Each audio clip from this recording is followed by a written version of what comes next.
Hello friends, welcome back to my YouTube channel, जहां हम discuss करेंगे UP triple SC PET exam related कुछ question, जिसमें हम प्रीवियस ईयर के क्वेश्चंस को डिस्कस करने जा रहे हैं। तो चलिए स्टार्ट करते हैं आज की क्लास, जिसमें हमारा पहला टॉपिक रहेगा प्राचीन भारत का इतिहास। इसमें हम सिंधु घाटी की सभ्यता से रिलेटेड कुछ इंपॉर्टेंट क्वेश्चन डिस्कस करेंगे। स्टार्ट करते हैं। हड़प्पा सभ्यता के एक हिस्से लोथल की खोज किसने की थी? Dayaram Sahni, SR Rao, Rakhaldas Banerjee, RS Bisht. इसका करेक्ट आंसर हो जाएगा option C, SR Rao. Ahmedabad जिले गुजरात में भोगवा नदी के तट पर ये स्थित है। नेक्स्ट क्वेश्चन है आपका, हड़प्पा के एक बंदरगाह का नाम लिखिए। महास्थानगढ़, सिकंदरिया, लोथल, नागपट्टनम। तो इसका करेक्ट आंसर हो जाएगा लोथल। लोथल क्या है? तो हड़प्पा का एक बंदरगाह है। यह शहर साबरमती नदी और उसकी सहायक नदी भोगवा के बीच स्थित है। नेक्स्ट है आपका, हड़प्पा स्थल की सर्वप्रथम संक्षिप्त खुदाई निम्नलिखित में से किसके द्वारा की गई थी? Rakhaldas Banerjee, sir Alexander Cunningham, Ernest H Mackay या BK थापर। तो इसका करेक्ट आंसर हो जाएगा option B, sir Alexander Cunningham. Next है आपका, भारत में स्थित किस हड़प्पा स्थल में हाकरा मृद भांड के भंडार शामिल है, जो सिंधु घाटी के सभ्यता के शुरुआती चरणों से पहले की बसावट की विशेषता है? राखीगढ़ी, रोपड़, कालीबंगन, धौलावीरा। तो इसका करेक्ट आंसर हो जाएगा option A, Rakhigarhi. Next question है आपका, स्वतंत्र भारत में उत्खनन किया गया पहला हड़प्पा स्थल निम्नलिखित में से कौन सा था? कालीबंगा, देसलपुर, लोथल, रोपड़। तो इसका करेक्ट आंसर हो जाएगा ऑप्शन डी, रोपड़। रोपड़ स्वतंत्र भारत में पहला सिंधु घाटी खुदाई का स्थल है। रोपड़ का आधुनिक नाम क्या है? तो रूपनगर। नेक्स्ट है आपका, हड़प्पा काल का इनमें से कौन सा नगर 3 भागों में विभाजित था? लोथल, कालीबंगा, मोहनजोदड़ो या धौलावीरा। इसका करेक्ट आंसर हो जाएगा ऑप्शन डी, हड़प्पा काल का धौलावीरा नगर 3 भागों में विभाजित था। यह गुजरात के कच्छ जिले में स्थित है। इसे स्थानीय रूप से कोटड़ा टिम्बा के नाम से भी जाना जाता है। नेक्स्ट है आपका, सिंधु घाटी सभ्यता के बारे में इनमें से कौन सा कथन सत्य है? सिंधु लोग कपास का उत्पादन करने वाले पहले थे। ये आपका पहला सही है। उन्होंने लकड़ी के बक्से में अनाज भंडारित किया, गलत है। आपका ऑप्शन ए जो होगा वो करेक्ट आंसर होगा। देखिए, जो सैंधवकालीन अर्थव्यवस्था सिंचित कृषि, अधिशेष, पशुपालन, दस्तकारी तथा आंतरिक और विदेश व्यापार पर आधारित थी।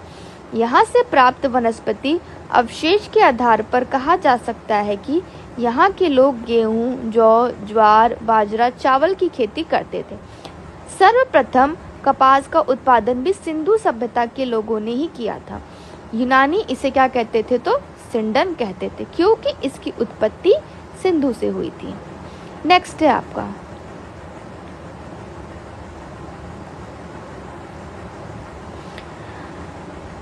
बनावली सिंधु घाटी सभ्यता का एक प्रमुख शहर है। वर्तमान में भारत के निम्नलिखित में से किस राज्य में स्थित है? राजस्थान, मध्य प्रदेश, गुजरात या हरियाणा। तो यह हरियाणा में स्थित है, यानी ऑप्शन डी क्या है आपका करेक्ट आंसर है। इस स्थल का उत्खनन किसने किया था? तो भारतीय पुरातत्वविद डॉक्टर RS बिष्ट के द्वारा किया गया था। नेक्स्ट है आपका, मोहनजोदड़ो शब्द का अर्थ क्या है? तो इसका करेक्ट आंसर हो जाएगा option B, mount of the dead, जो इसका करेक्ट आंसर है। जिसकी खोज किसने की थी? तो राखालदास बनर्जी ने वर्ष 1922 में की थी। मोहनजोदड़ो का शाब्दिक अर्थ क्या है? तो मृतकों का टीला। यह पाकिस्तान के सिंध प्रांत के लरकाना जिले में सिंधु नदी के तट पर स्थित है। नेक्स्ट है आपका, हड़प्पा सभ्यता के दौरान डांसिंग गर्ल यानी नर्तकी की कांस्य प्रतिमा बनाने के लिए किस तकनीक का इस्तेमाल किया गया था? पत्थर की नक्काशी, हाथी दंत नक्काशी, लकड़ी की नक्काशी या मोमलोपी ढलाई कास्टिंग। तो इसका करेक्ट आंसर हो जाएगा ऑप्शन डी, मोमलोपी ढलाई कास्टिंग। नेक्स्ट है, निम्नलिखित में से किस स्थान पर पुजारी राजाओं की मूर्ति मिली थी? कोटदीजी, लोथल, हड़प्पा या मोहनजोदड़ो? तो इसका करेक्ट आंसर हो जाएगा ऑप्शन डी, पुजारी राजाओं की मूर्ति हड़प्पा सभ्यता के मोहनजोदड़ो स्थल से प्राप्त हुई थी। नेक्स्ट है आपका, पशुपति मोहर सिंधी घाटी सभ्यता के स्थल से मिली है? बनवाली, लोथल या कालीबंगा या मोहनजोदड़ो? तो इसका करेक्ट आंसर हो जाएगा ऑप्शन डी, यह सिंधु घाटी सभ्यता के मोहनजोदड़ो स्थल से मिली है। मोहनजोदड़ो पाकिस्तान के सिंध प्रांत के लरकाना जिले में स्थित है। नेक्स्ट है आपका, सिंधु सभ्यता में घोड़े की अस्थियों के अवशेष कहाँ से मिले? बनावली, सुतकान-डेंडोर, चन्हू-दड़ो या सुरकोटडा? तो इसका ऑप्शन डी जो है सुरकोटडा से मिले हैं। नेक्स्ट है आपका, अब आपका आ गया वैदिक संस्कृत। वैदिक संस्कृत से आपके कुछ इंपॉर्टेंट क्वेश्चन हम डिस्कस करेंगे आज। निम्न में से कौन सा उपवेद नहीं है? धनुर्वेद, आयुर्वेद, शस्त्र शास्त्र या योग वेद? देखिए आपको ऑप्शन डी क्या है, तो ये करेक्ट आंसर है। इसमें से योग वेद को छोड़कर अन्य सभी क्या है, तो उपवेद है। नेक्स्ट है आपका, वैदिक देवता इंद्र किसके देवता है? हवा के, वर्षा व चक्रवात के, तूफान के या अग्नि के? तो correct answer is option C, वर्षा व चक्रवात के। नेक्स्ट है आपका, पंचगव्य में निम्नलिखित में से क्या सम्मिलित नहीं किया जाता है? गाय का दूध, गाय का घी, गाय का गोबर या तुलसी? तो ऑप्शन डी, तुलसी जो है इसको सम्मिलित नहीं किया जाता। नेक्स्ट क्वेश्चन, महाजनी प्रथा का सर्वप्रथम उल्लेख निम्नलिखित में से किस प्राचीन ग्रंथ में हुआ? रामायण, शतपथ ब्राह्मण, महाभारत या उपनिषद? तो इसका करेक्ट आंसर हो जाएगा ऑप्शन सी, शतपथ ब्राह्मण। नेक्स्ट है, शतपथ ब्राह्मण और तैत्तिरीय ब्राह्मण डैश के ब्राह्मण मूल पाठ है? ऋग्वेद, सामवेद, यजुर्वेद या अथर्ववेद? तो यह यजुर्वेद के ब्राह्मण के मूल पाठ है। नेक्स्ट है आपका, वेदों के गद्य प्रकरण क्या कहलाते हैं? उपनिषद, ब्राह्मण, संहिता या आरण्यक? सो करेक्ट आंसर इज ब्राह्मण। वेदों के गद्य प्रकरण क्या कहलाते हैं? तो ये ब्राह्मण कहलाते हैं। नेक्स्ट है आपका, प्राचीनतम वेद कौन सा है? सामवेद, ऋग्वेद, अथर्ववेद या यजुर्वेद? तो इसका करेक्ट आंसर हो जाएगा आपका ऑप्शन बी, ऋग्वेद। ऋग्वेद में यज्ञ में देवताओं का आह्वान करने का मंत्र है। यह वैदिक धर्म का आरंभिक स्रोत है। नेक्स्ट है आपका, ऋग्वेद में निहित गायत्री मंत्र किस देवता को समर्पित है? अग्नि, मारुत, इंद्र या सावित्री? तो इसका करेक्ट आंसर हो जाएगा ऑप्शन डी, सावित्री। नेक्स्ट है आपका, ऋग्वेद में विश्वामित्र नामक एक ऋषि और किन दो नदियों के बीच संवाद है? व्यास और सतलुज, सतलुज और चिनाब, चिनाब और रावी, व्यास और झेलम? तो इसका करेक्ट आंसर हो जाएगा ऑप्शन ए, व्यास और सतलुज के बीच जो है ये संवाद है। नेक्स्ट, वेद जो आंशिक रूप से एक गद्य कृति है, क्या है वो? अथर्ववेद, यजुर्वेद या सामवेद या ऋग्वेद? इसका करेक्ट आंसर हो जाएगा यजुर्वेद, जो आंशिक रूप से क्या है, एक गद्य कृति है। इसमें क्या है, आपको प्रार्थनाएं और सुक्तियां मिलेंगी। यजुर्वेद के अध्यायों में विभिन्न यज्ञों को कराने का विवरण दिया गया है। नेक्स्ट है आपका, वेद के अंतिम भाग को निम्नलिखित में से किस नाम से जाना जाता है? वेदांग, आरण्यक, उपनिषद या ब्राह्मण? तो इसका करेक्ट आंसर हो जाएगा ऑप्शन ए, वेदांग। वेद के अंतिम भाग को वेदांग के नाम से जाना जाता है। नेक्स्ट है आपका, रामायण में मांडवी किसकी पत्नी थी? लक्ष्मण, भरत, मेघनाद या सुग्रीव? इसका करेक्ट आंसर हो जाएगा ऑप्शन बी, ये भरत की पत्नी थी। नेक्स्ट है आपका, महाभारत में वर्णित कुरुक्षेत्र की लड़ाई कितने दिन तक लड़ी गई? 16 दिन, 18 दिन, 20 दिन या 24 दिन? तो ये 18 दिन तक आपकी लड़ी गई थी।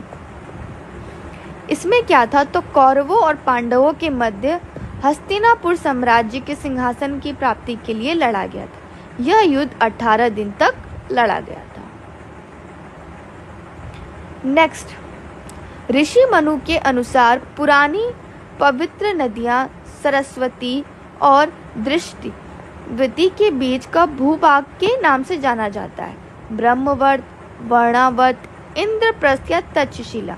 तो इसका करेक्ट आंसर हो जाएगा ऑप्शन ए, ब्रह्मवर्त के नाम से जाना जाता था। नेक्स्ट है आपका बौद्ध धर्म तथा गौतम बुद्ध जीवन एवं शिक्षा, इससे कुछ रिलेटेड इंपॉर्टेंट क्वेश्चन। निम्नलिखित में से कौन सा बौद्ध पवित्र स्थल निरंजना नदी पर स्थित था? बोध गया, लुम्बिनी, कुशीनगर या ऋषिपतन। तो इसका करेक्ट आंसर हो जाएगा आपका ए, बोध गया। प्रसिद्ध बौद्ध स्थल बोध गया निरंजना नदी के किनारे स्थित है। बोध गया में ही गौतम बुद्ध को ज्ञान की प्राप्ति हुई थी और इसके पश्चात वह बुद्ध के नाम से प्रसिद्ध हुए। नेक्स्ट है आपका बोध गया एक महत्वपूर्ण बौद्ध तीर्थ केंद्र क्यों है? क्योंकि गौतम बुद्ध यहाँ पैदा हुए थे, क्योंकि गौतम बुद्ध ने यहाँ ज्ञान प्राप्त किया। तो ये आपका क्या हो गया, करेक्ट आंसर हो गया। गौतम बुद्ध ने यहाँ ज्ञान प्राप्त किया था, इसीलिए ये महत्वपूर्ण बौद्ध तीर्थ केंद्र है। नेक्स्ट है आपका ज्ञान प्राप्त करने के बाद गौतम को किस रूप में जाने लगा? जिन, ज्ञान, बुद्ध या बोधि। तो इसका करेक्ट आंसर हो जाएगा ऑप्शन बी, उनको बुद्ध के नाम से जाना लगा। नेक्स्ट है आपका किस स्मारक से गौतम बुद्ध ने दुनिया के लिए बौद्ध धर्म के अपने दिव्य ज्ञान का प्रचार किया था?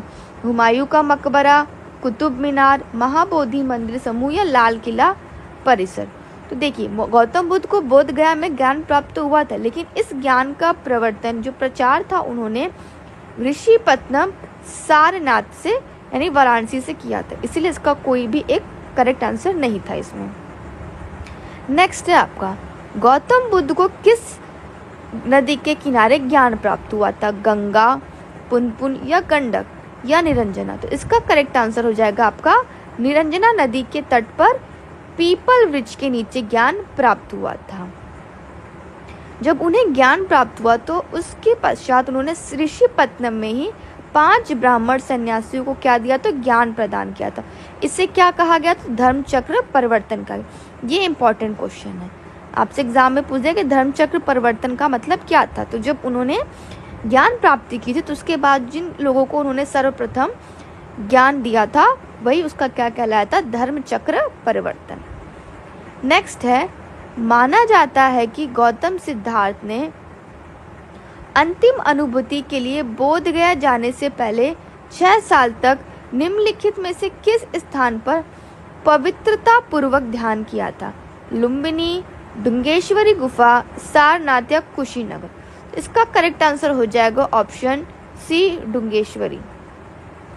नेक्स्ट है बुद्ध को परिनिर्वाण कहाँ प्राप्त हुआ था? बोध गया, राजगिरी, कुशीनगर या वैशाली। तो इसका करेक्ट आंसर हो जाएगा ऑप्शन बी, कुशीनगर में उनको परिनिर्वाण प्राप्त हुआ था। बौद्ध ग्रंथ में इसे क्या कहते हैं? तो महापरिनिर्वाण कहते हैं। बोध गया उरुवेला में ही महात्मा बुद्ध को ज्ञान की प्राप्ति हुई थी। नेक्स्ट है उस स्थान का नाम बताएं जहां बौद्धों की मान्यता के अनुसार गौतम बुद्ध ने अपनी मृत्यु के बाद परिनिर्वाण प्राप्त किया था। कौशाम्बी, बदायूं, कुशीनगर या चित्रकूट। इसका करेक्ट आंसर हो जाएगा ऑप्शन बी, कुशीनगर। नेक्स्ट बौद्धों के लिए उत्तर प्रदेश में स्थित सारनाथ क्यों महत्वपूर्ण है? तो देखिए इसमें क्या था कि ज्ञान प्राप्त करने के बाद भगवान बुद्ध ने सारनाथ में अपना पहला उपदेश दिया था, इसीलिए ये इतना महत्वपूर्ण है। अगला प्रश्न है आपका बुद्ध ने अपना पहला उपदेश कहाँ दिया था? कुशीनगर, अयोध्या, सारनाथ या वाराणसी। इसका करेक्ट आंसर हो जाएगा ऑप्शन बी, सारनाथ में उन्होंने अपना सबसे पहला उपदेश दिया था। नेक्स्ट है गौतम बुद्ध ने सारनाथ में अपना पहला उपदेश दिया था भूमि स्पर्श मुद्रा, ध्यान मुद्रा, धम्म चक्र प्रवर्तन मुद्रा या अभय मुद्रा। तो इसका ऑप्शन सी होगा धम्म चक्र परिवर्तन मुद्रा में। नेक्स्ट है, बुद्ध ने अपना पहला धर्मोपदेश देते हुए अपने मत की आधारशिला रखी थी। झांसी में, बोध गया में, कौशाम्बी में या सारनाथ में। तो इसका करेक्ट आंसर हो जाएगा सारनाथ में। गौतम बुद्ध का जन्म कपिलवस्तु के निकट लुम्बिनी नामक स्थान पर हुआ था। बुद्ध ने अपना पहला धर्मोपदेश सारनाथ में दिया। यहाँ उन्होंने 5 ब्राह्मण सन्यासियों को पहला उपदेश दिया, जिसे बौद्ध धर्म में धर्म चक्र परिवर्तन कहा गया। नेक्स्ट, गौतम बुद्ध ने धम्म चक्र परिवर्तन सूत्र का उपदेश दिया था, तो ये दिया था सारनाथ में। कितने लोगों को? तो 5 ब्राह्मणों को दिया था। अगला प्रश्न, निम्नलिखित में से किस स्थान पर प्रथम बौद्ध संगति का आयोजन हुआ? कश्मीर, राजगीर, पाटलिपुत्र या गया? तो इसका करेक्ट आंसर हो जाएगा ऑप्शन सी, राजगीर में। महात्मा बुद्ध की मृत्यु के बाद 483 ईस्वी में प्रथम बौद्ध संगति का आयोजन राजगीर में हुआ था। ये डेट आप याद कर लीजिएगा, इम्पोर्टेंट है। नेक्स्ट, पाली में बौद्ध ग्रंथों को आमतौर पर त्रिपिटक यानी त्रिफोल्ड बास्केट कहा जाता है। इनमें से कौन सा त्रिपिटकों में से नहीं है? अभिधम्म, उपसाका, सूत पिटक या विनय पिटक? तो इसका करेक्ट आंसर हो जाएगा आपका ऑप्शन सी। पाली में जो है आपका उपसाका में त्रिपिटकों में ये नहीं है। नेक्स्ट है आपका, कनिष्क के शासनकाल के दौरान निम्नलिखित में से किसने बौद्ध संगीति की आयोजित की थी? पहली, चौथी, दूसरी या पांचवी? इसका करेक्ट आंसर हो जाएगा चौथी। नेक्स्ट, निम्नलिखित में से किस बौद्ध स्थल पर महिलाओं को पहली बार संघ में नियुक्त किया गया था? सारनाथ, श्रावस्ती, वैशाली, राजगीर? इसका करेक्ट आंसर हो जाएगा बी, वैशाली। महिलाओं को पहली बार महात्मा बुद्ध ने शिष्य आनंद के अनुरोध पर वैशाली में संघ में प्रवेश की अनुमति दी थी। संघ में भर्ती होने वाली पहली महिला महाप्रजापति गौतमी थी। नेक्स्ट है आपका, नागार्जुन कौन थे? एक जैन भिक्षु, एक यूनानी शासक, एक बौद्ध दार्शनिक, एक वैदिक ऋषि? इसका करेक्ट आंसर हो जाएगा ऑप्शन बी, एक बौद्ध दार्शनिक। उन्होंने प्रज्ञापारमिता सूत्र की रचना की, जिसमें शून्यवाद यानी सापेक्षवाद का प्रतिपादन किया गया है। वे माध्यमिक दर्शन के प्रतिपादक थे। अगला प्रश्न, भारत में स्थित किस शहर को विश्व का सबसे पुराना शहर माना जाता है? कुशीनगर, आगरा, वाराणसी या सारनाथ? वाराणसी जो है सबसे पुराना शहर है। हिंदू पौराणिक कथा के अनुसार वाराणसी जो है विश्व का प्राचीनतम शहर है। प्राचीन काल में वाराणसी काशी महाजनपद की राजधानी थी। नेक्स्ट क्वेश्चन है आपका, त्रिरश्मि बौद्ध गुफा परिसर जहां 3 नई गुफाएं खोजी गई, किस राज्य में स्थित है? बिहार, महाराष्ट्र, उत्तर प्रदेश या मध्य प्रदेश? तो इसका करेक्ट आंसर हो जाएगा option B, Maharashtra. Next question, राजा बिंबिसार के दरबार में उस प्रसिद्ध चिकित्सक का क्या नाम है जो भगवान बुद्ध के निजी चिकित्सक थे? अजातशत्रु, जीवक, सारिपुत्र या राहुला? इसका करेक्ट आंसर हो जाएगा जीवक। नेक्स्ट, स्तूप के अर्धवृत्ताकार टीले के ऊपर देवताओं के निवास का प्रतिनिधित्व करने वाले बालकनी जैसी संरचना कहलाती है? हर्मिका, अंडा, यष्टि या छत्री? तो ये कहलाती है आपकी हर्मिका। नेक्स्ट, प्राचीन इतिहास में अंडा के ऊपर हर्मिका थी, एक बालकनी जैसी संरचना जो देवताओं के निवास का प्रतिनिधित्व करती थी। हर्मिका से एक मस्तूल निकलता था जिसे क्या कहते थे? तो यष्टि कहते थे। नेक्स्ट आपका, अब आ गया आपका जैन धर्म यानी महावीर से रिलेटेड कुछ इंपॉर्टेंट क्वेश्चन। पहला है, पहले जैन तीर्थकर कौन थे? तो आपका करेक्ट आंसर होगा ऋषभ, जो थे हमारे पहले जैन तीर्थकर। जैन परंपरा के अनुसार कुल कितने तीर्थकर हुए? तो 24 तीर्थकर हुए। जैन धर्म के मूल संस्थापक या प्रवर्तक कौन थे? तो तीर्थकर आपके ऋषभ देव या आदिनाथ। 23वें तीर्थकर पार्श्वनाथ थे तथा महावीर स्वामी जैन धर्म के 24वें तीर्थकर, जिन्होंने 6ठी शताब्दी में किसका प्रचार प्रसार किया? तो जैन धर्म का प्रचार व प्रसार किया। नेक्स्ट है, जैन तीर्थकर में से अंतिम तीर्थकार थे पार्श्वनाथ, महावीर, ऋषभ या अरिस्टनेमी। इसका करेक्ट आंसर हो जाएगा ऑप्शन सी, महावीर। नेक्स्ट, भगवान महावीर स्वामी को ज्ञान प्राप्ति कहाँ हुआ था? नालंदा, कौशाम्बी, जृंभिकाग्रम या जनंतपुरी। तो इसका करेक्ट आंसर हो जाएगा ऑप्शन सी, जृंभिकाग्राम में उनको ज्ञान की प्राप्ति हुई थी। कहाँ पे? तो ऋजुपालिका नदी के तट पर एक साल वृक्ष के नीचे उन्हें ज्ञान प्राप्त हुआ था। महावीर स्वामी को जिन के नाम से जाने जाने लगा, जिन का अर्थ क्या है? महान आत्मा, भगवान, विजेता या अहिंसक। तो करेक्ट आंसर हो जाएगा आपका विजेता। नेक्स्ट है आपका, जैन धर्म में 3 रत्न दिए जाते हैं और उन्हें निर्वाण का मार्ग कहा जाता है, वे क्या है? तो ये हो जाएगा आपका ऑप्शन डी, सही विश्वास, सही ज्ञान और सही आचरण। नेक्स्ट, मनुष्य जीवन का सर्वोत्तम ध्येय है कैवल्य, जिसका अर्थ है इच्छाओं पर विजय प्राप्त करना, दूसरों की सेवा करना, दूसरों को शिक्षा देना या दूसरों का अनुसरण करना। तो इसका हो जाएगा आपका ऑप्शन ए, इच्छाओं पर विजय प्राप्त करना।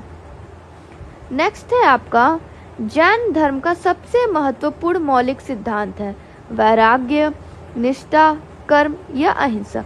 तो ऑप्शन डी जो इसका करेक्ट आंसर है, अहिंसा। अहिंसा को जैन धर्म के सबसे महत्वपूर्ण मौलिक सिद्धांत के रूप में जाना जाता है। इसके जो है 5 सिद्धांत, ये इंपॉर्टेंट है आपका, जिसमें क्या है आपका अहिंसा, सत्य, अस्तेय, अपरिग्रह एवं ब्रह्मचर्य। नेक्स्ट है आपका, महावीर और उनके अनुयायियों की शिक्षाएं कई शताब्दियों तक मौखिक रूप से प्रसारित होती रही। इन्हें लगभग 1500 वर्ष पहले लिखा गया था। वर्तमान में वे निम्नलिखित में से किस स्थान पर उपलब्ध हैं? पटना बिहार, श्रावस्ती उत्तर प्रदेश, वल्लभी गुजरात, श्रवण बेलगोला या कर्नाटक। तो ये है आपका ऑप्शन सी, वल्लभी यानी गुजरात। नेक्स्ट है आपका, मौर्य वंश सम्राट अशोक से रिलेटेड कुछ क्वेश्चन। मेगास्थनीज, जिन्होंने भारत के बारे में प्रसिद्ध ग्रंथ इंडिका लिखी है, वह मूल रूप से किस देश के थे? पुर्तगाल, मिस्र, ग्रीस या तुर्की। तो ऑप्शन बी आपका करेक्ट आंसर है, वो ग्रीस के थे। जो सेल्यूकस निकेटर का राजदूत बनकर चंद्रगुप्त मौर्य के दरबार में आया था। मेगास्थनीज की प्रसिद्ध पुस्तिका का नाम क्या था? तो इंडिका। वेरी इंपॉर्टेंट क्वेश्चन, कई सारे एग्जाम में ये रिपीटेड क्वेश्चन है। मौर्यकालीन भारत के विवरण वाले इंडिका के लेखक थे हेनसांग, फाहियान या मेगास्थनीज। तो देखिए इसका करेक्ट आंसर हो जाएगा आपका option D, Megasthenes. Next, Vishakha Datta द्वारा लिखित मुद्रा राक्षस कौन सी भाषा में लिखी गई है? तो इसका करेक्ट आंसर हो जाएगा ऑप्शन सी, संस्कृत में ये लिखी गई है। नेक्स्ट, नगर पालिका प्रशासन की एक विस्तृत प्रणाली की स्थापना के लिए निम्नलिखित में से किस राजा का नाम बताइए? सबसे प्रसिद्ध राजा का नाम बताइए। चंद्रगुप्त विक्रमादित्य, चंद्रगुप्त मौर्य, कनिष्क या अकबर। इसमें करेक्ट आंसर होगा आपका ऑप्शन चंद्रगुप्त मौर्य, यानी option B is the correct answer, Chandragupta Maurya. Next, निम्नलिखित में से किस संप्रदाय में बिंदुसार की रुचि थी? तो आपका ऑप्शन दिया है बौद्ध धर्म, लोकायत, आजीवक, इनमें से कोई नहीं। तो देखिए आपका ऑप्शन हो जाएगा ऑप्शन सी, आजीवक में बिंदुसार की रुचि थी। नेक्स्ट क्वेश्चन, सम्राट अशोक का कौन सा शिलालेख कलिंग पर उनकी विजय का उल्लेख करता है? प्रथम, चतुर्थ, 10वां या 13वां। तो इसका करेक्ट आंसर हो जाएगा आपका ऑप्शन डी, 13वां। नेक्स्ट क्वेश्चन है आपका, अशोक के आक्रमण के दौरान कलिंग यानी पूर्व प्रांत की राजधानी कौन सी थी? तक्षशिला, पाटलिपुत्र या तोसाली? तो इसमें से करेक्ट आंसर हो जाएगा डी, तोसाली आपका करेक्ट आंसर हो जाएगा। नेक्स्ट क्वेश्चन है, जैसा कि अशोक के शिलालेखों में उल्लेख किया गया है, मौर्य साम्राज्य में राजधानी पाटलिपुत्र और अन्य 4 प्रांतीय केंद्रों सहित 5 प्रमुख राजनीतिक केंद्र थे। तो निम्नलिखित में से कौन सा एक प्रांतीय केंद्र नहीं था? तो इसका हो जाएगा आपका ऑप्शन डी, इंद्रप्रस्थ। नेक्स्ट है आपका कि निम्नलिखित में से कौन सा अशोक के साम्राज्याधीन नहीं था?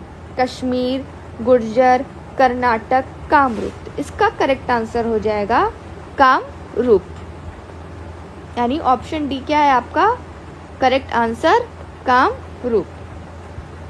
नेक्स्ट क्वेश्चन है आपका, अशोक के कौन से शिलालेख में ब्राह्मी लिपि का प्रयोग नहीं किया गया था? तो इसका करेक्ट आंसर हो जाएगा बी, शाहबाज गढ़ी में ब्राह्मी लिपि का प्रयोग नहीं किया गया था।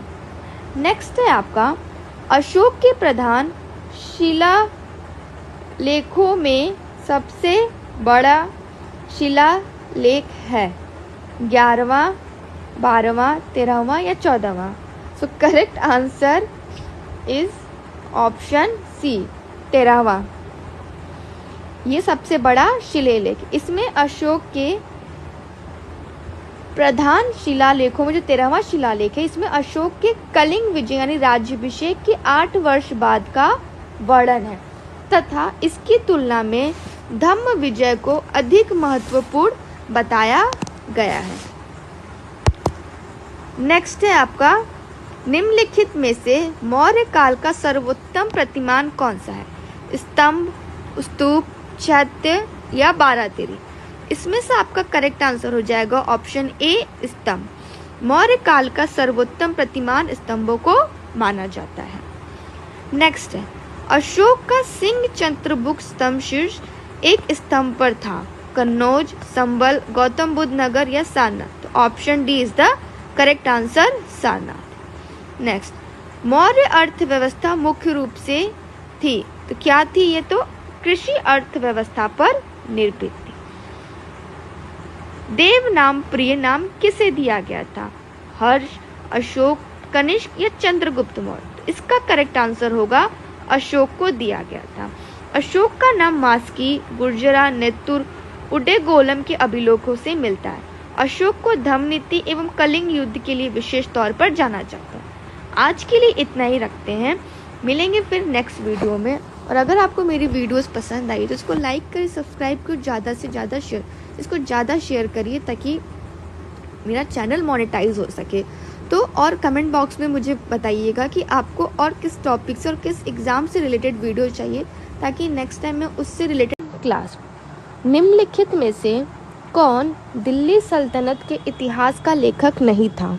अब्बास खां, अमीर खुसरो, ज़ियाउद्दीन बरनी या मिन्हाज उस सिराज? तो देखिए इसका करेक्ट आंसर हो जाएगा आपका ऑप्शन ए, अब्बास खां सहरवानी। ये जो थे आपके इतिहास के लेखक नहीं थे। नेक्स्ट क्वेश्चन, दिल्ली सल्तनत के निम्नलिखित राजवंशों में से किसने सबसे कम अवधि तक शासन किया? सैयद, तुगलक, खिलजी या लोदी? तो इसका करेक्ट आंसर हो जाएगा आपका ऑप्शन सी, खिलजी। देखिए गुलाम वंश कब था? तो 1206 से 1290 यानी 84 वर्ष। खिलजी वंश आपका 1290 से 1320 यानी 30 वर्ष तक। तुगलक वंश आपका 1320 से 1412 यानी 92 वर्ष तक था। सैयद वंश आपका 1414 से 1451 तक यानी 37 वर्ष तक था। इसमें सबसे कम समय के लिए जिन्होंने शासन किया था वो थे आपके खिलजी वंश। नेक्स्ट है आपका, खिर्ज खां दिल्ली का शासक था। निम्नलिखित में से किस राजवंश से संबंधित था? तुर्की राजवंश, सैयद राजवंश, तुगलक राजवंश या लोदी राजवंश? तो इसका करेक्ट आंसर हो जाएगा आपका ऑप्शन सी, सैयद राजवंश। सैयद राजवंश की स्थापना खीर खान ने 1414 में की थी। नेक्स्ट है आपका क्वेश्चन, विजयनगर साम्राज्य के संस्थापक कौन थे? हरिहर राय, बुक्का राय, कृष्णदेव राय या सदाशिव राय? तो देखिए, विजयनगर साम्राज्य की स्थापना हुई थी 1336 ईस्वी में। हरिहर एवं बुक्का नामक दो भाइयों ने मिलकर की थी। उनके पिता संगम के नाम पर उनका वंश संगम वंश कहलाया। यद्यपि हरिहर प्रथम शासक थे, परंतु विजयनगर साम्राज्य की स्थापना हरिहर एवं बुक्का दोनों ने की थी। तो देखिए, आपका ये करेक्ट आंसर हो जाएगा। तो इसमें से देखिए, हरिहर और बुक्का राय दोनों ने की थी, तो आप क्या करेंगे, इसमें से कोई भी इसका एक करेक्ट आंसर नहीं होगा। नेक्स्ट क्वेश्चन है आपका,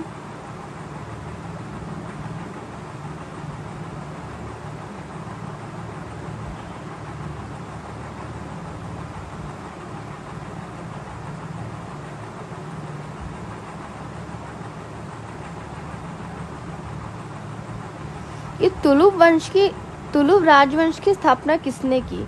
नरसा नायक, कृष्णदेव राय, अच्युत राय या वीर नरसिंह? इसका करेक्ट आंसर हो जाएगा ऑप्शन डी, वीर नरसिंह। तुलुव राजवंश की स्थापना 1505 ईस्वी में वीर नरसिंह तुलुव द्वारा की गई। वीर नरसिंह तुलुव ने 1509 ईस्वी तक विजयनगर पर शासन किया। तत्पश्चात उसके भाई कृष्णदेव राय ने 1509 से 1529 तक शासन किया। कृष्णदेव राय के समय में विजयनगर साम्राज्य ऐश्वर्य और शक्ति की चरम सीमा पर पहुंच गया। कृष्णदेव राय ने नागलपुर नामक एक नवीन नगर बसाया तथा अमुक्तमाल्यद नामक ग्रंथ की रचना तेलुगु भाषा में की थी। नेक्स्ट है आपका, किस प्राचीन साम्राज्य में महिलाएं कुश्ती में भाग लेती थी? बहमनी, विजयनगर, चोल साम्राज्य या उपयुक्त में से कोई नहीं? तो देखिए, इसका करेक्ट आंसर हो जाएगा कि चोल साम्राज्य थी, उसमें वो लोग पार्ट करती थी। नेक्स्ट क्वेश्चन है आपका कि विजयनगर की प्रचलित परंपराओं के अनुसार राज्य विजयनगर के शासकों को कहा जाता था। तो इसका करेक्ट आंसर क्या होगा? नरपति कहा जाता था। नेक्स्ट क्वेश्चन, विजयनगर वास्तुकला द्रविड़ शैली का सबसे विकसित उदाहरण है। निम्नलिखित में से कौन सा मंदिर विजयनगर स्थापत्य शैली का है? विरूपाक्ष मंदिर, मीनाक्षी मंदिर, सोमनाथ मंदिर या तिरुपति मंदिर? तो इसका करेक्ट आंसर हो जाएगा ऑप्शन ए, विरूपाक्ष मंदिर। हम्पी का विरूपाक्ष मंदिर विजयनगर वास्तुकला द्रविड़ स्थापत्य शैली का उदाहरण है। यह द्रविड़ वास्तुकला के पूर्ण विकसित और परिपूर्ण चरण का प्रतिनिधित्व करता है। यह मंदिर भगवान शिव को समर्पित है। ये इंपॉर्टेंट है, भगवान शिव को ये समर्पित है। अब आगे आपका मुगल साम्राज्य से कुछ इंपॉर्टेंट क्वेश्चन। मुगल सम्राट बाबर ने निम्नलिखित में से किस स्थान पर राणा सांगा और उनके सहयोगियों को हराया था? खानवा, चंदेरी, चौसा या मालवा? तो इसका करेक्ट आंसर हो जाएगा ऑप्शन ए। 1527 में मुगल सम्राट बाबर ने खानवा के युद्ध में राणा सांगा एवं उनके सहयोगियों को हराया था। नेक्स्ट क्वेश्चन, निम्न में से किस शासक की मृत्यु उसके पुस्तकालय की सीढ़ियों से गिरकर हुई थी? जहांगीर, बाबर, शाहजहां या हुमायूं? तो इसका करेक्ट आंसर हो जाएगा ऑप्शन डी, हुमायूं। हुमायूं की मृत्यु दिल्ली में दीनपना भवन में स्थित शेर मंडल पुस्तकालय की सीढ़ियों से गिरकर हुई थी। ये देखिए, आपका इम्पोर्टेंट स्टेटमेंट है कि लेनपून ने हुमायूं पर टिप्पणी करते हुए कहा कि हुमायूं जीवन भर लड़खड़ाता रहा और लड़खड़ाते हुए अपनी जान दे दी। तो ये इम्पोर्टेंट पॉइंट है, इसको आप नोट कर लेना। नेक्स्ट क्वेश्चन, हुमायूं की दुर्घटना में आकस्मिक मृत्यु के उपरांत उनके बेटे अकबर को कहा मुगल सिंहासन पर बैठाया गया? कलानौर, लाहौर, काबुल या सरहिंद? इसका करेक्ट आंसर हो जाएगा ऑप्शन ए, कलानौर में बैठाया गया था।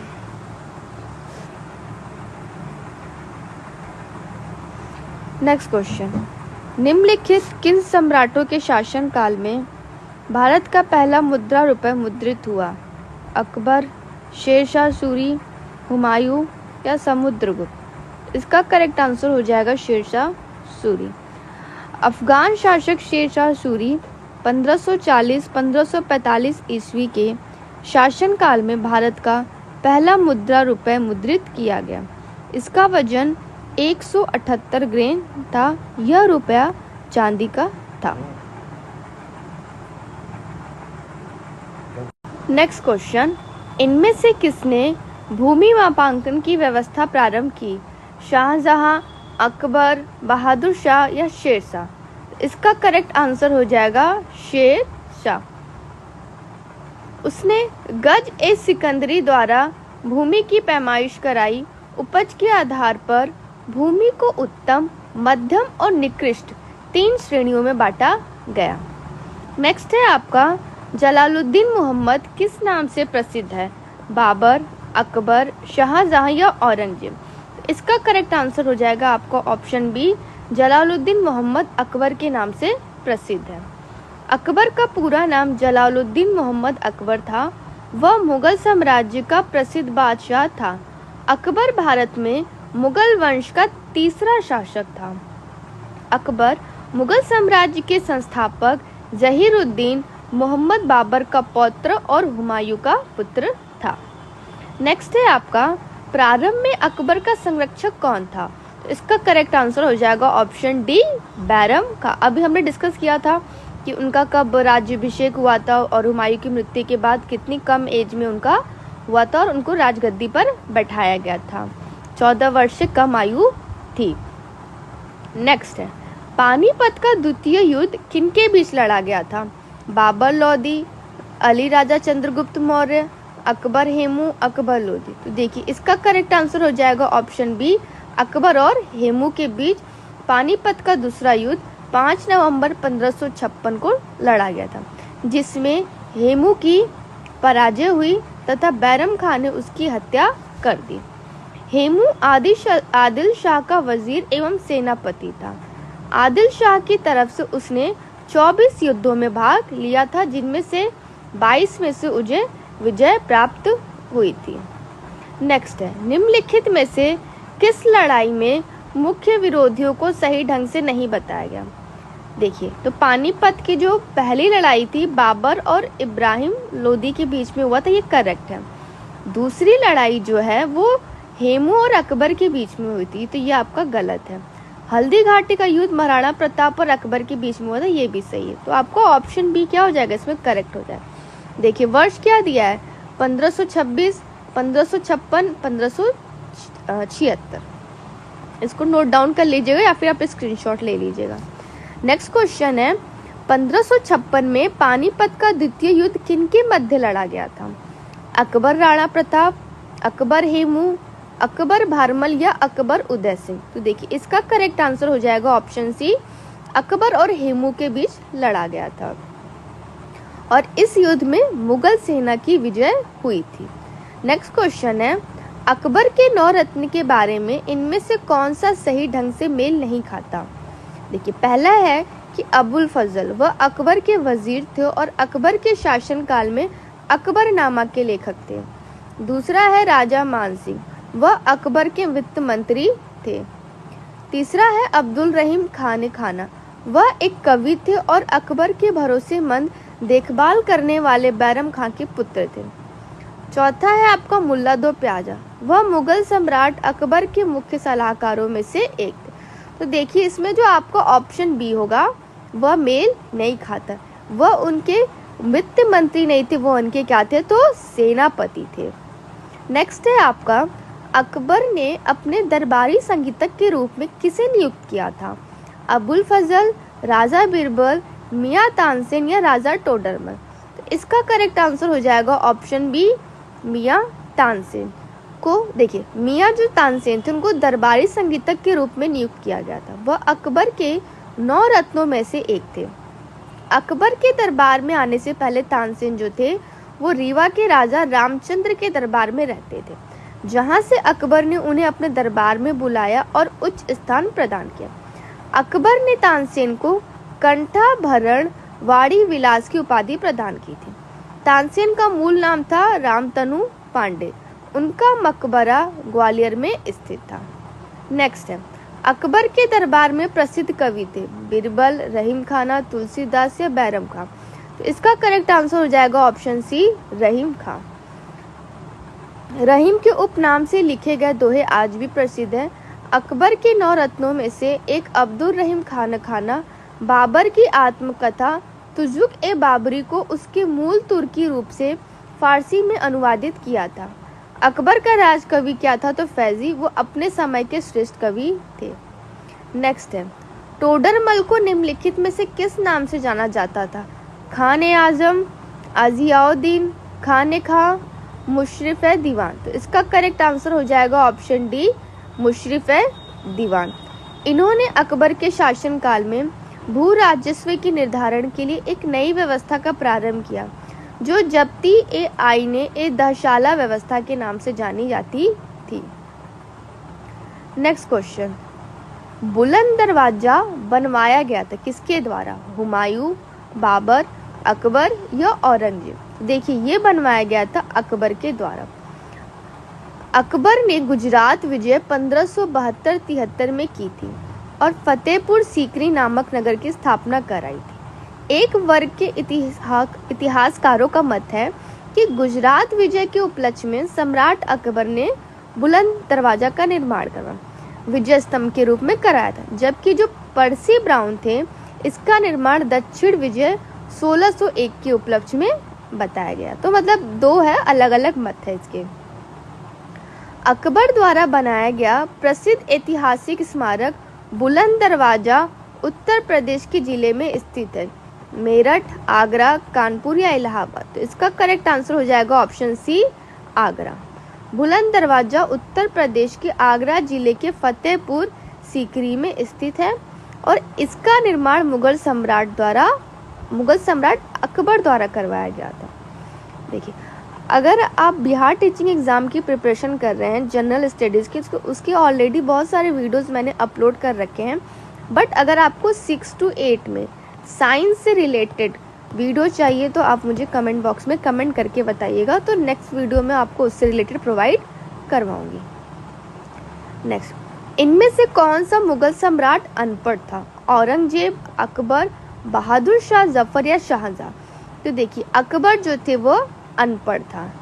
इसका रीज़न ये है कि 1540 में अकबर के पिता हुमायूं की कन्नौज युद्ध में शेरशाह के हाथों क्या हुई? पराजय हुई।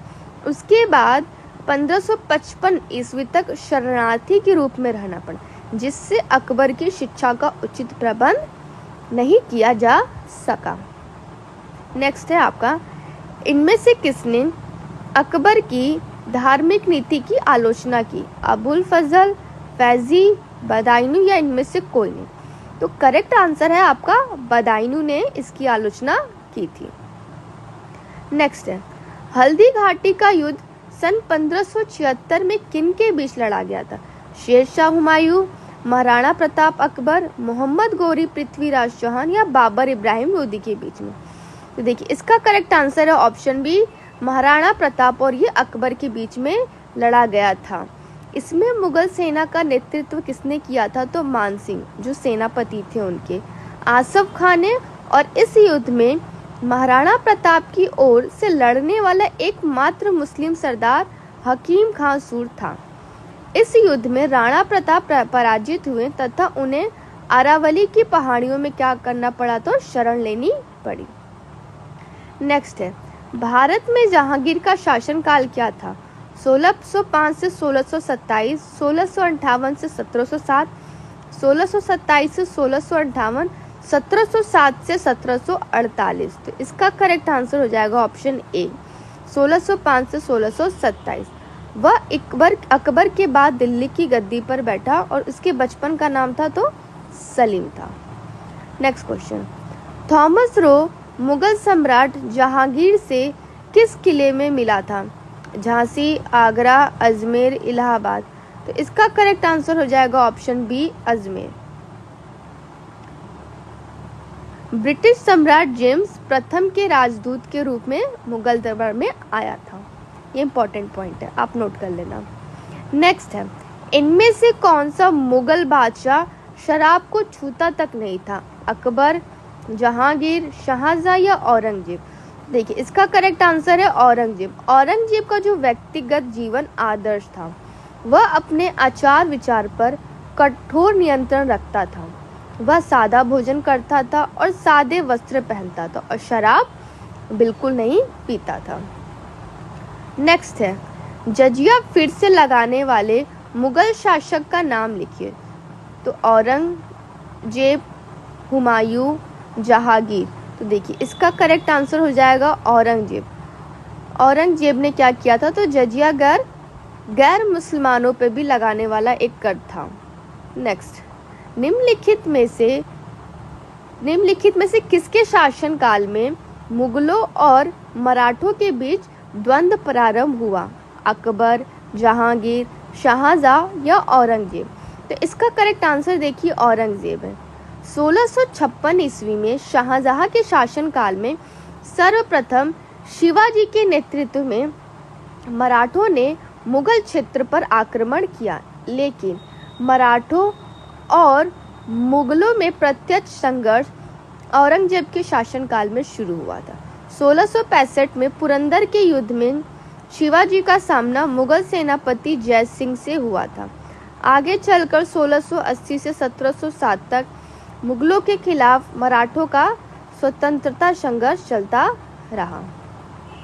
नेक्स्ट है, औरंगजेब का पुत्र था, तो यह शाहजहां का पुत्र था।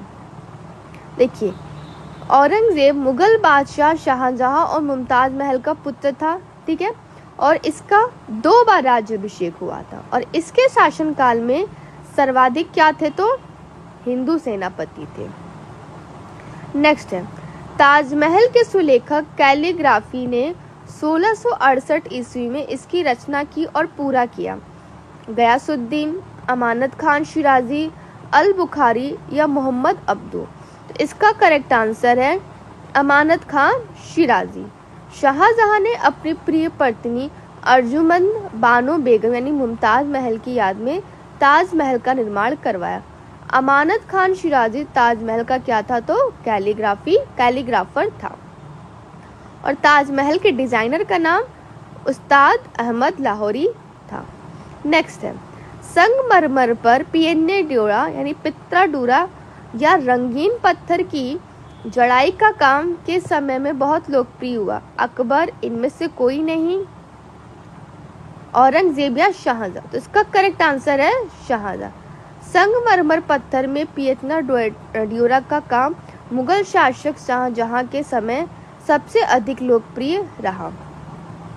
ताजमहल व आगरा के किले की मोती मस्जिद, मुसम्मन बुर्ज आदि में इसका प्रयोग हुआ है। नेक्स्ट है, दिल्ली का प्रसिद्ध लौह स्तंभ जो सदियों से बिना जंग लड़े वह निम्नलिखित में से किस ऐतिहासिक परिसर में स्थित है? जामा मस्जिद, कुतुब मीनार, लाल किला, हुमायूं के मकबरे का परिसर? तो इसका करेक्ट आंसर हो जाएगा ऑप्शन सी, कुतुब मीनार परिसर। दिल्ली का प्रसिद्ध लौह स्तंभ कुतुब मीनार परिसर में अवस्थित है।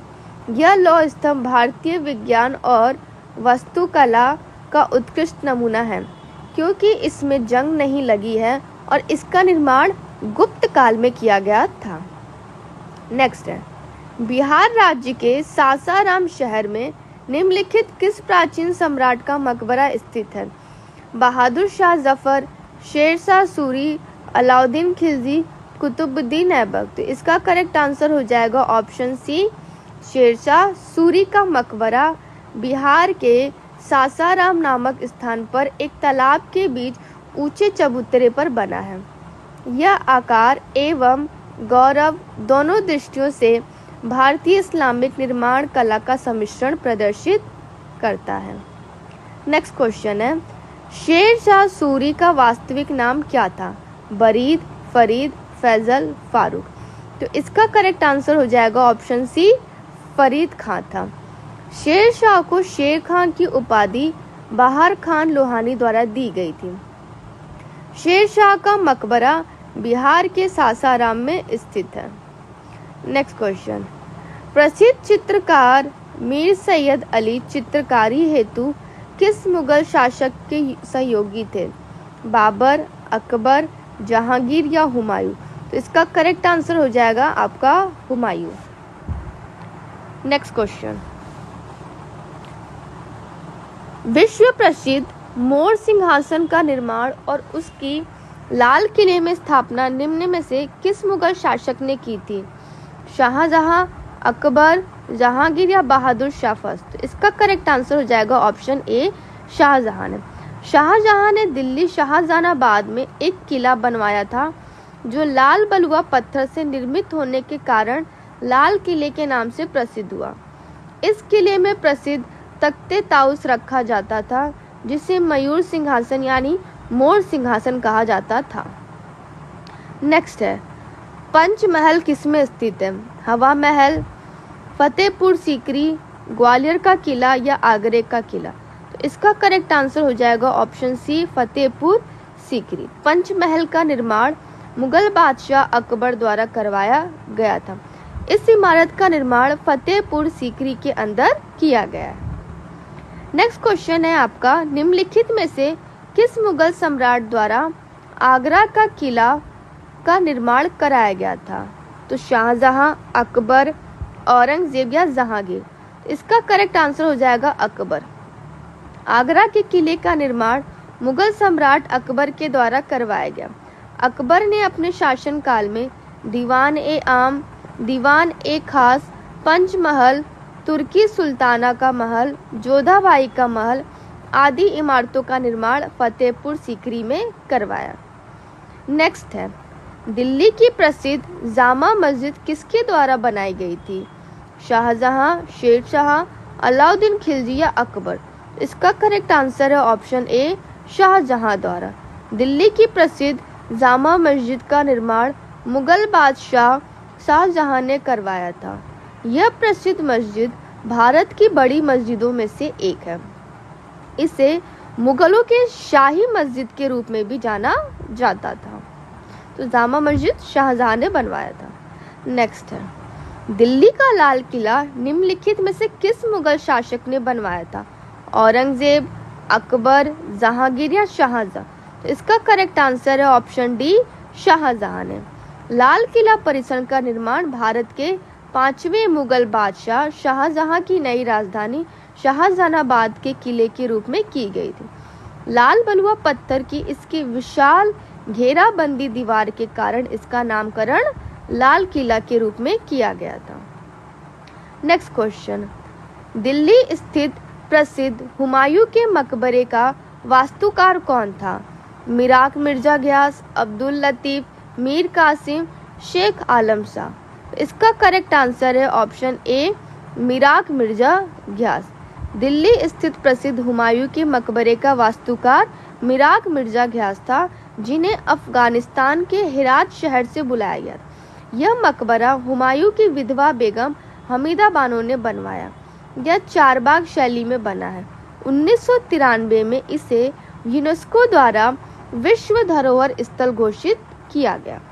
निम्नलिखित में से, नेक्स्ट क्वेश्चन है आपका, निम्नलिखित में से किस मुगल सम्राट ने ईस्ट इंडिया कंपनी को बंगाल में शुल्क मुक्त व्यापार की अनुमति दी थी? जहांगीर, अकबर, शाहजहां या औरंगजेब? इसका करेक्ट आंसर है ऑप्शन डी, औरंगजेब। मुगल बादशाह औरंगजेब ने ईस्ट इंडिया कंपनी को बंगाल में शुल्क मुक्त व्यापार की अनुमति दी थी और उसके बाद मुगल बादशाह फर्रुखीसियन ने 1717 में एक फरमान जारी किया जिसमें अंग्रेजों को 3000 वार्षिक कर देकर बंगाल में अतिरिक्त में चुंगी दिए बिना व्यापार करने के अधिकार की पुष्टि की गई। नेक्स्ट क्वेश्चन है, मुगल वंश के पहले सम्राट बाबर ने अपनी देशी भाषा चगताई तुर्की में अपनी आत्मकथा लिखी। इस पुस्तक का नाम क्या है? मुगल नामा, बाबर नामा, बाबर मुबारक या बाबर बिहाया? तो इसका करेक्ट आंसर देखिए आपका ऑप्शन बी है, बाबर नामा। मुगल साम्राज्य की आधारशिला रखने वाले जहीरुद्दीन मोहम्मद बाबर ने अपनी जीवन संबंधी घटनाओं को एक ग्रंथ में स्वयं ही लिखा। इसे तुजुक ए बाबरी या बाबरनामा कहते हैं। यह किताब तुर्की भाषा में लिखी गई है। नेक्स्ट क्वेश्चन, तारीख ए फिरोज शाही के लेखक हैं जियाउद्दीन बरनी, हसन निज़ामी, इशामी या इब्न बतूता। तो देखिए इसका करेक्ट आंसर है ए जियाउद्दीन बरनी। ये क्या थे? तो एक इतिहासकार एवं राजनीतिक विचारक थे।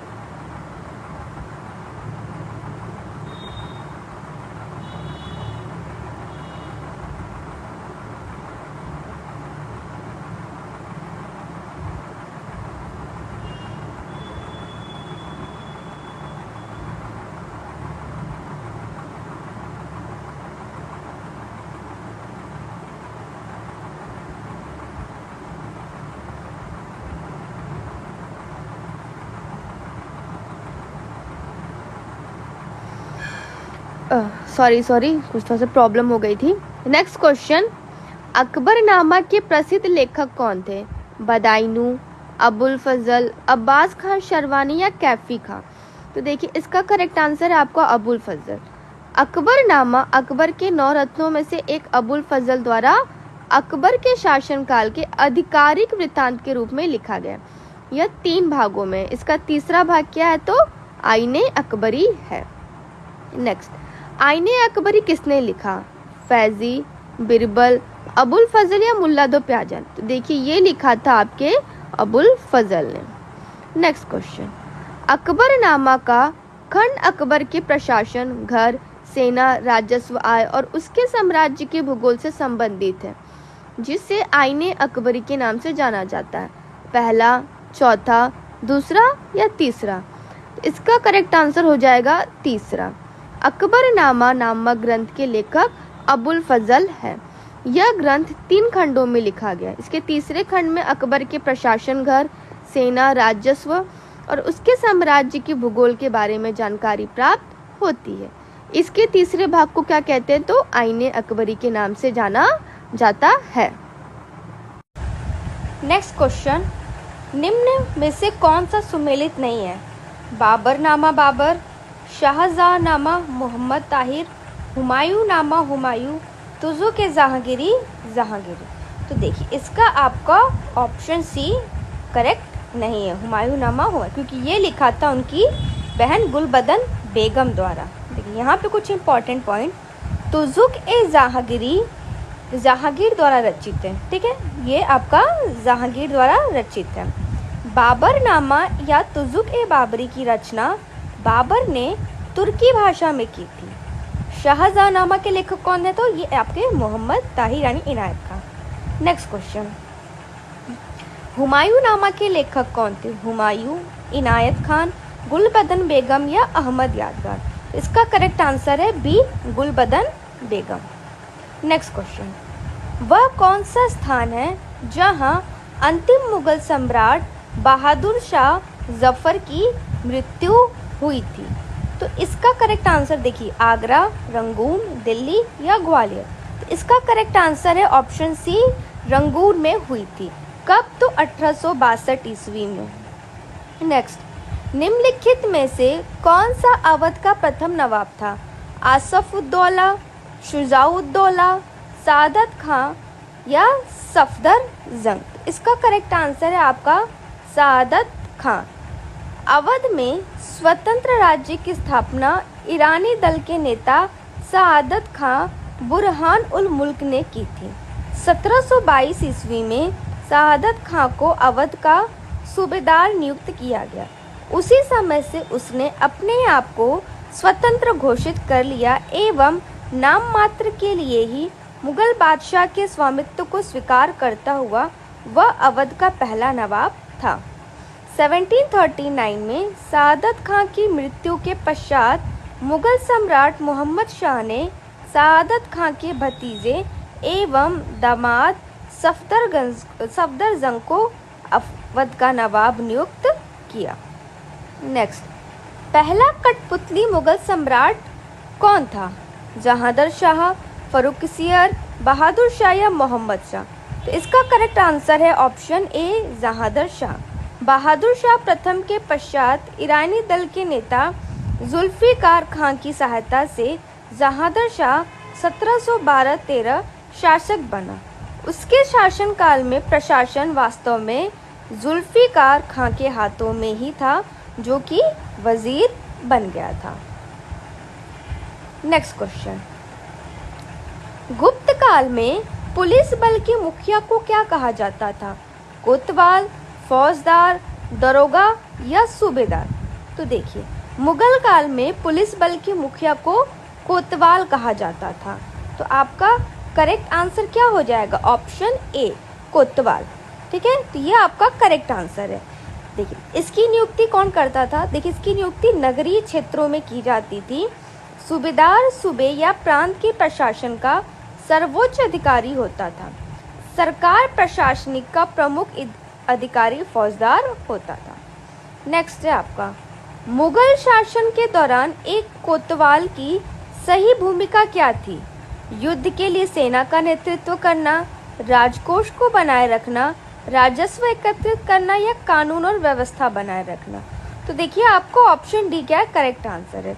मुगल शासन के दौरान कोतवाल नगर का कानून और व्यवस्था बनाए रखने वाला अधिकारी होता था। अब आपका नेक्स्ट टॉपिक है मध्यकालीन भारत का इतिहास। इससे कुछ इंपॉर्टेंट क्वेश्चन डिस्कस करेंगे।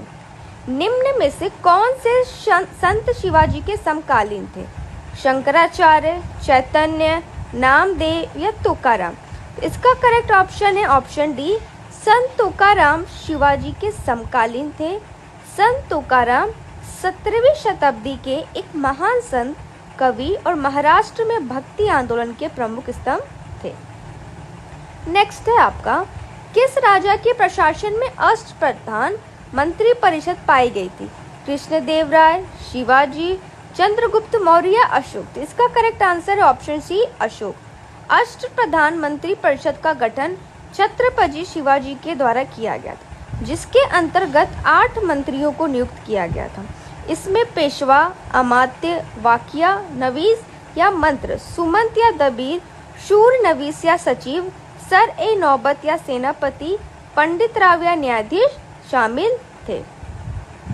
नेक्स्ट है आपका क्वेश्चन, निम्नलिखित में से किस सेना की ताकत छापामार गुरिल्ला? वेरी इंपॉर्टेंट क्वेश्चन, बहुत इंपॉर्टेंट क्वेश्चन है, इसका स्क्रीनशॉट आप ले लेना। रणनीति थी मराठा, मुगल, ब्रिटिश या नायका? तो ये मराठाओं की रणनीति थी।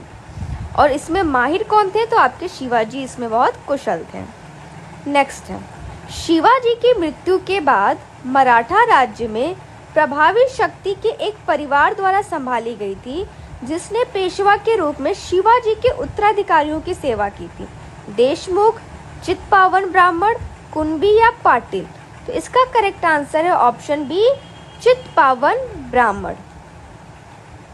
नेक्स्ट क्वेश्चन है, शिवाजी की मृत्यु के बाद मराठा राज्य में प्रभावी शक्ति चित्पावन ब्राह्मणों के एक परिवार के पास थी, जिन्होंने शिवाजी के उत्तराधिकारियों को पेशवा या प्रधानमंत्री के रूप में सेवा दी थी। कौन सा शहर मराठा साम्राज्य की राजधानी बन गया? नागपुर, नासिक, सतारा, पूना या पुणे? इसका करेक्ट आंसर है आपका पूना। शिवाजी की मृत्यु के पश्चात मराठा राज्य में प्रभावी शक्ति चित्पावन ब्राह्मणों के एक परिवार के पास थी, जिन्होंने शिवाजी के उत्तराधिकारियों को पेशवा यानी प्रधानमंत्री के रूप में सेवा दी थी। इसके उपरांत पूना शहर मराठा साम्राज्य की राजधानी बन गया। प्रथम पेशवा के रूप में बालाजी विश्वनाथ को क्या हुआ? तो नियुक्ति किया गया था। नेक्स्ट है आपका, निम्नलिखित मराठा प्रमुखों का उनके क्षेत्र के संबंध से आपको मिलान करना है। तो देखिए, इसमें आपका ऑप्शन डी करेक्ट है। जैसे सिंधिया क्या है आपका? उज्जैन से है। होलकर आपका इंदौर से है। गायकवाड़ आपका बड़ौदा से है और भोसले आपका नागपुर से है।